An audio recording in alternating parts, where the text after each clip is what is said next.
you might be causing damage to your knees without you even knowing, just because you're landing wrong after your push-up or your burpee.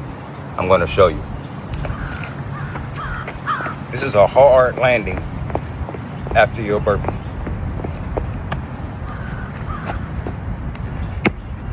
That's way too hard.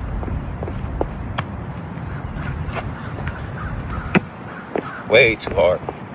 Focus on staying on your toes and quiet landing.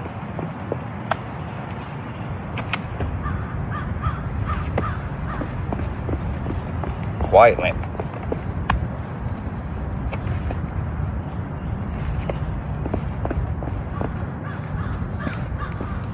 The same goes for push-ups. Quiet landing.